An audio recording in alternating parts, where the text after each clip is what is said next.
For the second time this season, a player who started Oregon's opener has departed the football program. The most recent to do as much is A.J. Hotchkiss, who announced on Twitter that he has decided to part ways with the University of Oregon in order to explore other options regarding graduate school. The linebacker, who suffered an injury earlier this year, apologized to his teammates for not being able to play out the remainder of this season, thus letting you guys down. Hotchkiss suffered an ankle injury in September that prematurely ended his season. Because of that injury, though, he'll be able to take a medical redshirt for this season, thus leaving him with one more season of eligibility that he can use in 2018. A junior college transfer who joined UO as part of its 2016 recruiting class, Hotchkiss started 6 games during his time with the Ducks, including the 2017 opener against Southern Utah. In late September, Khalil Oliver confirmed that he will be transferring from UO as well. Like Hotchkiss, Oliver suffered an injury that kept him off the field prior to his decision to transfer. Former Indiana running back Camion Patrick was charged in connection with a fatal stabbing of an 18-year-old man in Tennessee in September. Now, Patrick has had the charge dropped by a county judge. A Blount County judge dismissed the homicide charge filed against Patrick after prosecutors failed to prove probable cause against Patrick during a preliminary hearing. While Patrick may have escaped the homicide charge, 3 others did not. Among the 3 is Patrick's brother, Isaiah Wright. 2 other suspects, Keyshawn Lonnell Hopewell and ITIQ T-Bone Green, remain on bail with Wright. All 3 will see the case move to a grand jury to determine if indictments will be made against them. Both Patrick and Wright played JUCO football at East Mississippi Community College, the program featured in the Netflix series Last Chance U. Patrick transferred to Indiana, where he was on a medical hardship at the time of the incident. He was later suspended by the school as well in light of the charge filed against him. Follow at Kevin Onk FB. College football's award season is coming quickly, with semi-finalists and finalists for various awards coming in the next few weeks.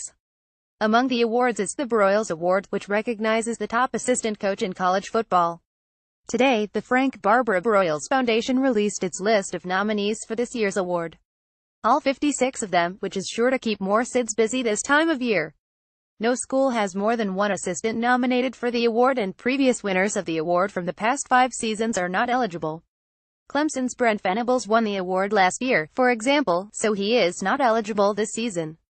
This list of nominees will be trimmed to 15 semi-finalists later this season, and that list will be cut down to 5 finalists for the award.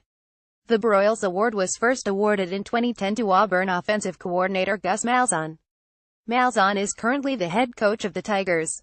In total, 5 Broyles Award winners have gone on to be a head coach, with 4 of those currently holding head coaching positions. Pitt head coach Pat Narduzzi 2013, Michigan State defensive coordinator, Texas head coach Tom Herman 2014, Ohio State offensive coordinator, and Oklahoma head coach Lincoln Riley 2015, Oklahoma offensive coordinator currently hold head coaching jobs. Bob Diaco, who won the award in 2012 while at Notre Dame, went on to be named the head coach at UConn and currently is an assistant with. Continue to lag behind the competition as the race is on to finish the season in the top 4. Coming in at number 8 this week, the highest ranked among Big Ten teams after last week's results, Wisconsin trails a handful of one-loss teams in addition to 3 undefeated teams, but Wisconsin head coach Paul Chryst isn't focusing on making any public cases for inclusion in the playoff field at this point in time. Chryst knows the focus must remain on what's ahead of Wisconsin in the regular season, and potentially in the Big Ten championship game before any attention can be diverted to the playoff rankings. None of it matters until the end, Chryst said, according to Mitch Sherman of ESPN.com. And even then, it doesn't. I think you rob the kids of the moment. They've got to enjoy the journey. He'll interject with an opposing point of view on that second comment by Chryst. The playoff rankings actually do matter at the end of the season. In fact, that is the whole purpose of the ranking. Or maybe I'm just reading too much into what Chryst is getting at. If Wisconsin ends the year at 130 as the Big Ten champion and is ranked outside the top 4, I'm guessing Chryst will have a different take on those final rankings. But this is Chryst in a nutshell. He is not going to be a coach who will be bothered by factors he cannot control. Most coaches will likely do the same, of course. But Chryst is an observant man, and he has seen what has already happened in his own conference, with Penn State going from number 2 in the AP poll to losing 2 straight games and dropping as far as potentially playing in the Outback Bowl. Ohio State has also lost his second game, getting thrashed by Wisconsin's next opponent, Iowa. Now, the pressure is on for Wisconsin to find a way to the end of the season to carry the Big Ten flag back to the college football playoff. Chris isn't worried about that. He's just focusing on Iowa. Follow @KevinOnkFB.